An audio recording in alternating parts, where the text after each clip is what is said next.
मैं सहायक जिला लोक अभियोजन अधिकारी विशाल काबरा, जिला शिवपुरी में पदस्थ हूँ। आज हम लोग आयुध अधिनियम के संबंध में चर्चा करेंगे। आयुध अधिनियम के संबंधित जो अपराध है वह मुख्यतः कब्जे से संबंधित है। कब्जे के अलावा इसमें विधिक प्रक्रिया के अलावा विनिर्माण, परिवहन, उपयोग, विक्रय आदि भी शामिल होते हैं। हम आयुध अधिनियम के संबंध में अनुसंधान के दौरान आने वाली कठिनाइयों, कमियों, न्यायालय में अभियोजन के समय प्रस्तुत साक्ष्य के संबंध में चर्चा करेंगे। इस अधिनियम के अंतर्गत जो महत्वपूर्ण प्रावधान हैं जो हमारे लिए उपयोगी हैं उनमें धारा 3, धारा 4, धारा 25, धारा 27, धारा 30 एवं धारा 39 है।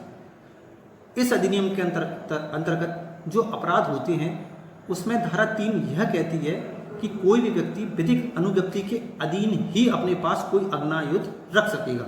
अगर किसी व्यक्ति के पास अग्नायुध रखने के लिए कोई अनुज्ञप्ति नहीं है तो इस प्रकार का कब्जा अवैध कब्जा माना जाएगा और वह अपराध की श्रेणी में आएगा, जिसके लिए धारा 25 में दंड का उपबंध किया गया है। इसी प्रकार धारा 4 यह कहती है कि कोई भी व्यक्ति अग्नायुध के अलावा जो आयुध अपने कब्जे में रखेगा वह विधिपूर्ण होना चाहिए। अगर वह विधिपूर्ण नहीं है तो वह भी अपराध की श्रेणी में आएगा। धारा 4 के संबंध में माननीय केंद्र सरकार द्वारा 1975 में एक गजट नोटिफिकेशन जारी किया गया है, जिसमें यह उपबंध है कि कोई भी व्यक्ति जो अग्नायुध के अलावा ऐसा आयुध अपने कब्जे में रखता है जिसकी लंबाई 6 इंच अथवा और चौड़ाई 2 इंच से ज़्यादा है एवं तीक्ष्ण धारदार है, तो ऐसा अग्नायुध के अलावा आयुध अपने कब्जे में रखना, परिवहन करना, निर्माण करना आदि सब अपराध की श्रेणी में आएंगे। इस संबंध में भी धारा 25 में दंड की व्यवस्था की गई है। अब हम अनुसंधान के दौरान आने वाली कमियों के संबंध में चर्चा करेंगे। जब हमारे पास कोई अभियोग पत्र स्क्रूटनी के लिए आता है अथवा अभियोग पत्र कथा होने के पूर्व केस डायरी विधिक अभिमत के लिए आती है तो हमें मुख्यतः जो बिंदु देखना चाहिए वो यह है। नंबर 1, जब किसी व्यक्ति द्वारा मौके पर धारा 3 अथवा धारा 4 के तहत सीजर की कार्रवाई की जाती है तो वह सीजर विधिक होना चाहिए। धारा 3 के संबंध में अगर हम बात करें तो जो अग्नायुध है उसका विस्तृत उल्लेख जब्ती पंचनामे में होना चाहिए। उक्त जब्ती पंचनामे में उल्लेख होने के पश्चात उस पर 2 गवाहों के एवं संबंधित अभियुक्त के एवं सीजर करने वाले पुलिस अधिकारी के हस्ताक्षर होना चाहिए एवं मौके पर उक्त अग्नायुध को सीलबंद करना चाहिए एवं उस सील की एक नमूना प्रति उक्त जब्ती पंचनामे पे चस्पा होना चाहिए। यथासंभव जो साक्षी रहेंगे उनमें से एक पुलिस वाला हो एवं अन्य जो स्वतंत्र साक्षी हो वह कम से कम अच्छी रेपुटेशन रखने वाला व्यक्ति है। मौके पर ही आरोपी को गिरफ्तार करना चाहिए एवं गिरफ्तार करने के पश्चात यथासंभव उसको तुरंत थाने पर लेकर आना चाहिए। थाने पर अपराध पंजीबद्ध होने के पश्चात जो अनुसंधान अधिकारी रहेगा वह अनुसंधान अधिकारी न हो जिसने मौके पर कार्रवाई की हो एवं इसके बाद जो अनुसंधान होगा उसमें जो साक्षी मौके पर उपस्थित थे उनके कथन लिए जाने चाहिए एवं सबसे इसमें महत्वपूर्ण होता है रोजनामचा। जब कोई व्यक्ति जो अनुसंधान अधिकारी है जो इस प्रकार की मुखबिर सूचना प्राप्त होने पर इस प्रकार की कार्रवाई करने के लिए मौके पर जाता है, उसकी रवानगी, उसकी वापसी चालान प्रपत्र में संलग्न होना चाहिए, जो कि वर्तमान में पुलिस के पास कंप्यूटराइज CCTV सिस्टम है। उसके तहत ही रोजनामचे की प्रतियां निकलती है। तो रोजनामचे की जो प्रतियां हैं वह 65B के प्रमाणीकरण के साथ चालान में संलग्न होना चाहिए। इसके अलावा उक्त अग्नायुध की जांच R मुहर्र द्वारा की जाती है, वो जांच उसमें सम्मिलित होनी चाहिए। धारा 39 के अंतर्गत संबंधित जिले के जिला दंडाधिकारी को अभियोजन स्वीकृति देने का अधिकार इस कानून ने दिया है, तो वह अभियोजन स्वीकृति उसमें लगाया जाना अत्यंत आवश्यक है। अगर वह अभियोजन स्वीकृति चालानी प्रपत्र के साथ नहीं लगी है तो न्यायालय उसमें संज्ञान नहीं लेगा। यह आज्ञापक प्रावधान इसमें किया गया है। इसके अलावा हमें यह भी देखना है कि जो अग्नायुध सीजर करने के पश्चात थाने तक पहुंचा है वह थाने के जब्ती रजिस्टर में इंदराज है कि नहीं एवं उसे इस अवस्था में रखा गया है अथवा नहीं कि वह जो अवस्था है वह सुरक्षित अवस्था की श्रेणी में मानी जाए। इस संबंध में जो जब्ती रजिस्टर है उसकी एक कॉपी प्रमाणित करके चालानी प्रपत्र के साथ संलग्न की जानी चाहिए। अब हम धारा 4 के अंतर्गत बात करेंगे।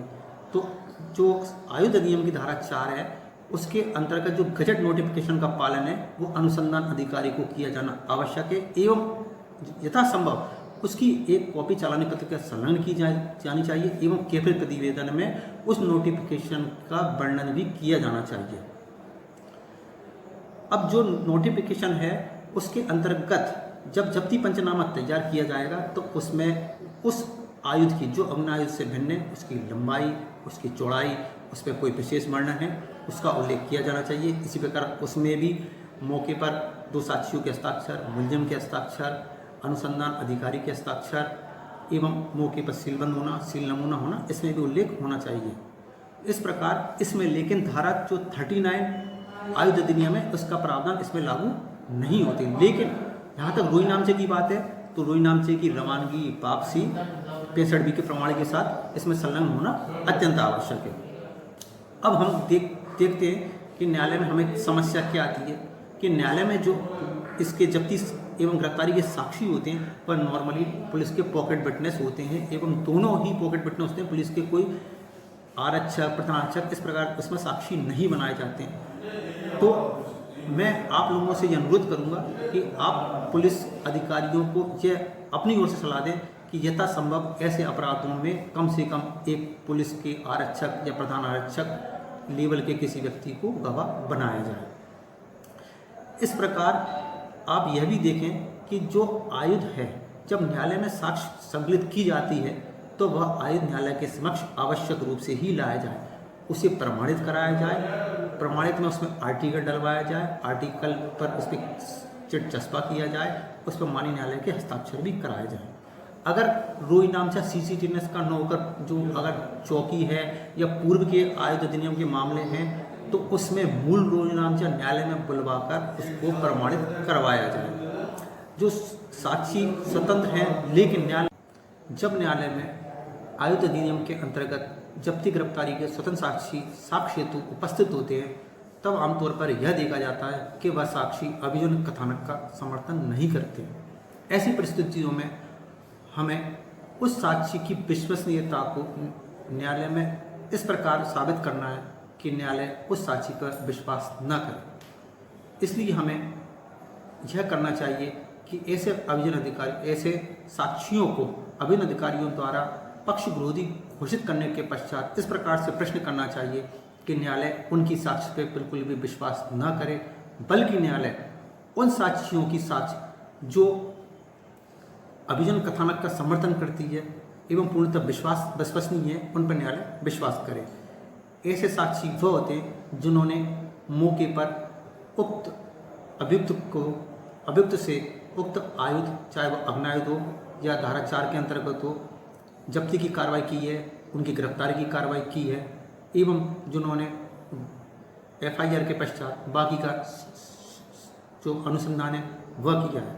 इसके अलावा इसमें आरोप की जांच होती है और जिला दंडाधिकारी के ओर से अभियोजन स्वीकृति भी संलग्न की जाती है।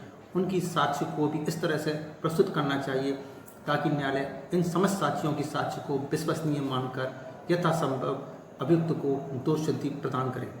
अब हमें यह देखना चाहिए कि अभियोजन के अभियोग पत्र में क्या क्या संलग्न होना चाहिए।